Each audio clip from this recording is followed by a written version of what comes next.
Good morning, everybody. I hope that you are all having a fantastic day. I'm having a great day. Thank you very much for asking, even though you didn't. The boss has gone on holiday and he left the company to me, which is pretty ballsy, if I do say so myself.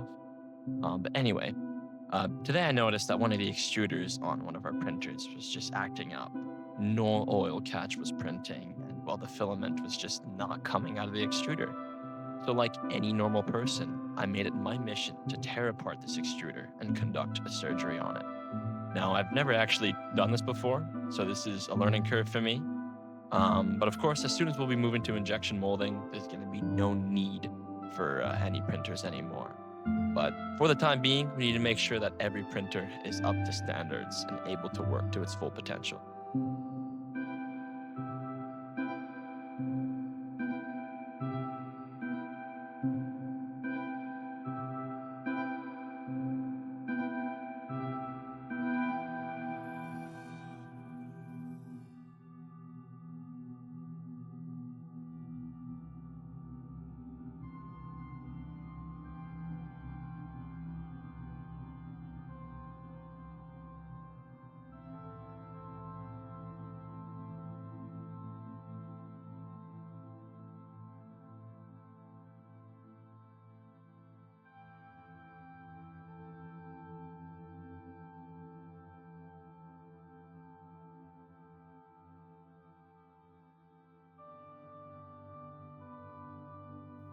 Well, while I have your attention, I might as well tell you how the business is going.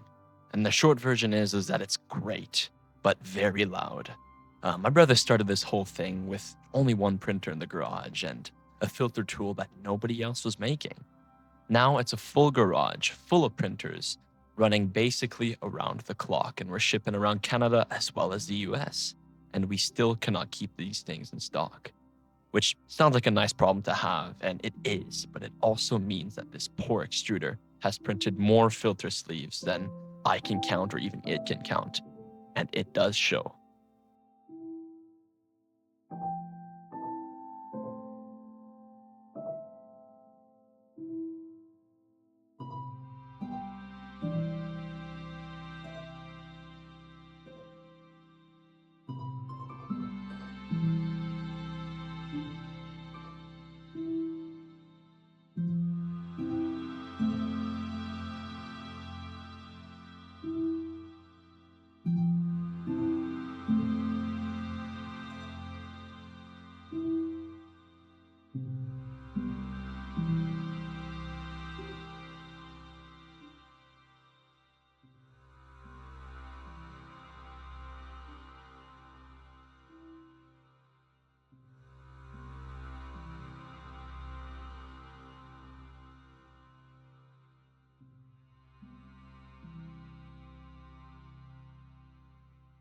Now that we have the extruder open, you can see that there was just a backup of filament all tangled up.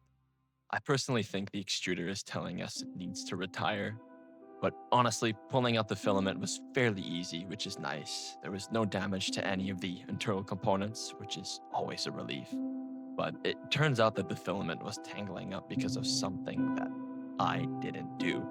And quite frankly, I'm pretty embarrassed about. Follow for part two.